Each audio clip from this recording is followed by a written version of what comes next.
Hi everyone! By the end of this video, you will be able to classify a function as even or odd. You're going to do this using algebraic reasoning, similar to the symmetry of functions.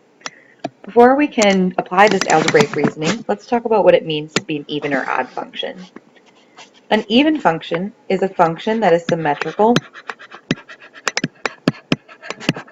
and not just symmetrical, but it's symmetrical specifically to the y-axis. Whereas an odd function is a function that is symmetrical to the origin. Which makes sense if you think about where we originally defined symmetry to the x and y axis. So for a second, I'm going to flip back over to the symmetry notes. An example of something that was symmetrical to the y-axis was y equals x squared. So this was symmetrical to the y-axis. And if you think about what even means outside of functions in symmetry, even means, 2, 4, 6, 8, which x squared, symmetrical to the y-axis, it's got an even power. We defined even is symmetrical to the y-axis.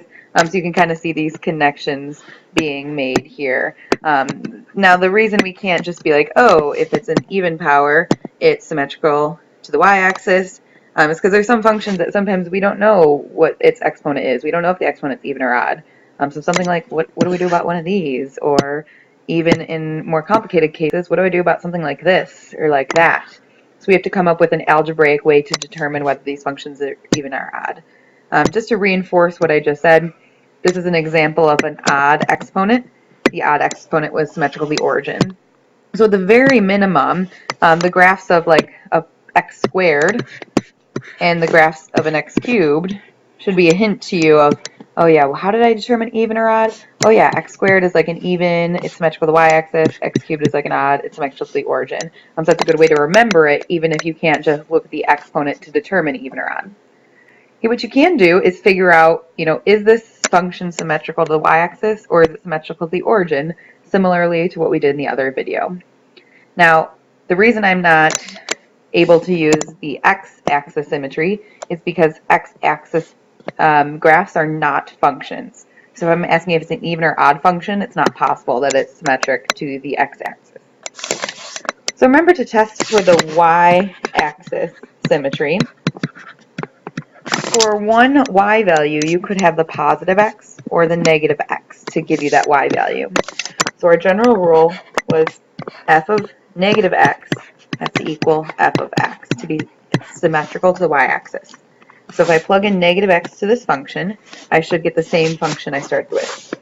So for the purposes of symmetry and even or odd, you may want to change this to y equals. Okay. Really y equals, let me plug in my negative x and see if it's symmetrical or gives me the same exact function. Okay. So now these are negative x's. Let's simplify that, see what happens. Negative x is 6. A negative multiplied an even amount of times is going to be a positive, so we can make this x is 6. Minus 3x squared. Well, negative x squared, you multiply negative x 2 times, so you actually just get x squared minus 7. Is this function the same as our original function? Yes, it is. So this function is symmetrical to the y-axis. And by definition, something that is symmetrical to the y-axis is an even function. Okay, so we would say that this is an even function. So even and odd and symmetry will kind of go hand in hand and tell you both things about the function, or both characteristics. Let's go ahead and just test if this is odd, just so we know how we would test if it was odd. So if this is an odd function, it would be symmetrical to the origin. Remember, if points are symmetrical to the origin, if you take the opposite of both the input and the output, you should get the same function. So our general rule of thumb was that f of negative x equals negative f of x.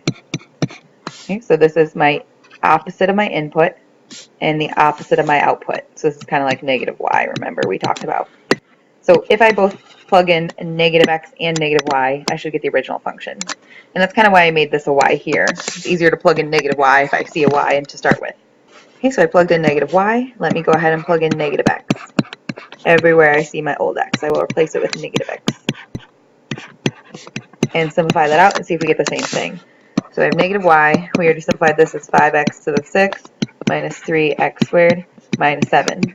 Is this function the exact same as this function? No, because I have a negative y, whereas I had a positive y here. So it's not symmetrical to the origin, which means it's not odd. It has to be even. Okay, so that is how you algebraically check for even and odd. It's very similar to checking for the the y-axis or origin symmetry. So if it's an even function, it's symmetrical to y. If it's odd, it's symmetrical to the origin. I'm leaving a problem for you to try on your own.